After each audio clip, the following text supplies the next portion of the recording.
Mesdames, Messieurs, c'est un immense plaisir de vous retrouver sur ces antennes de Reflet d'Afrique Télévision pour une nouvelle sortie du point de l'économie.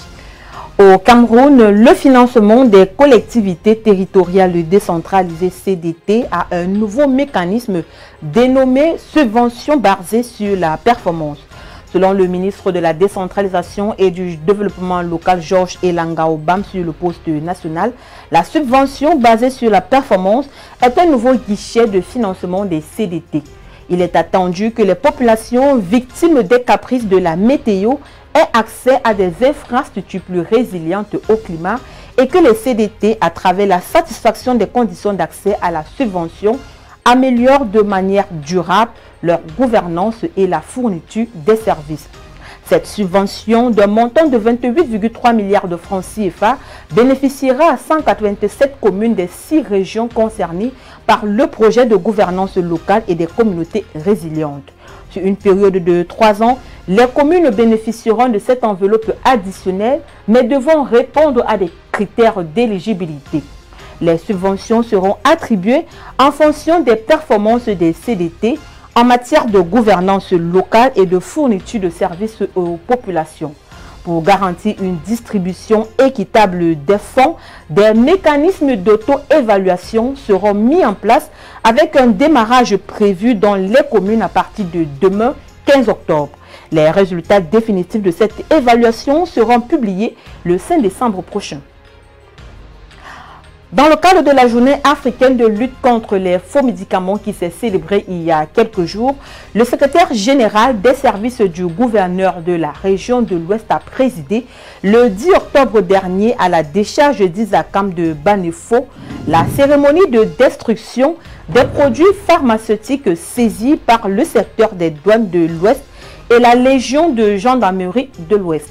À cette occasion, le représentant de l'autorité administrative a prescrit une lutte de tous les instants et des actions concrètes entre les différents acteurs impliqués dans la lutte contre les faux médicaments.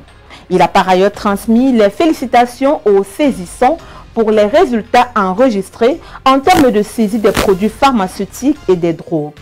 Soulignons que l'immense cargaison détruite est le fruit des saisies du 3e trimestre 2024 et c'est la 2e cérémonie de destruction des faux médicaments à Bafoussam en 2024. Dans le cadre de sa stratégie de relance économique, le gouvernement gabonais, par le biais de l'Agence nationale des infrastructures numériques et des fréquences ANIF, a officiellement lancé une application web innovante pour l'enregistrement des petites et moyennes entreprises locales.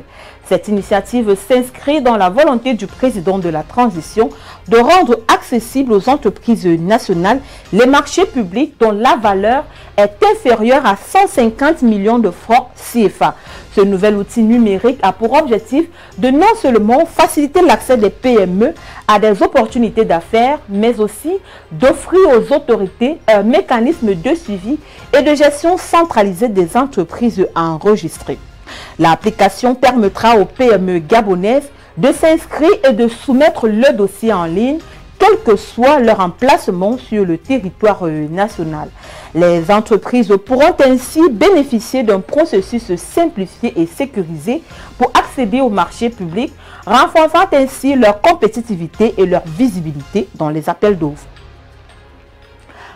Au Maroc, la corruption fait perdre chaque année près de 50 milliards de dirhams, soit 5,9 milliards de dollars, ce qui représente entre 3,5 et 6% du PIB. L'annonce a été faite le 8 octobre dernier lors d'une conférence par Mohamed Bachir Rachdi, président de l'instance nationale de la probité, de la prévention et de la lutte contre la corruption.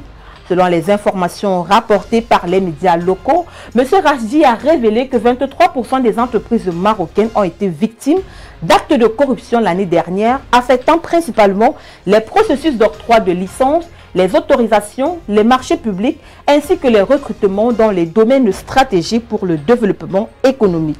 Face à cette gangrène qui détruit l'économie nationale, les autorités marocaines ont mis en place des mesures judiciaires qui ont conduit à l'arrestation de 243 personnes en flagrant délit.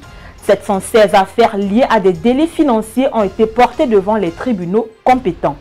Malgré ces réformes, la corruption demeure un enjeu crucial pour le développement économique et social du Maroc. D'après les données de l'indice de perception de la corruption, le pays a obtenu en 2023 un score de 38 sur 100, passant de la 73e position en 2018 à la 97e place mondiale. Parlons de la filière cacao-café pour clore cette édition du point de l'économie pour dire que le Togo se prépare à adopter les plans de développement de ces filières à l'horizon 2030. Au terme de la rencontre de discussion qui s'est tenue à cet effet il y a quelques jours à Lomé, des plans qui devraient mobiliser un investissement global de 22 milliards de francs CFA ont été adoptés, soit 11,7 milliards de francs CFA pour le café et 10,3 milliards pour le cacao. Ces plans élaborés par une équipe de consultants togolais, spécialistes de café-cacao, mettent l'accent sur plusieurs axes prioritaires, notamment la restructuration des deux filières ainsi que la mise en place d'un mécanisme de financement à destination des petits producteurs qui sont considérés comme les maillons faibles de la chaîne. Les documents stratégiques proposent ainsi un cadre professionnel pour améliorer la rentabilité des producteurs et assurer un revenu vital à leur famille. Mesdames, Messieurs, c'est ici que nous refermons cette édition du Point de l'économie. Merci d'avoir été des nôtres. Les programmes se poursuivent sur Reflet d'Afrique Télévision.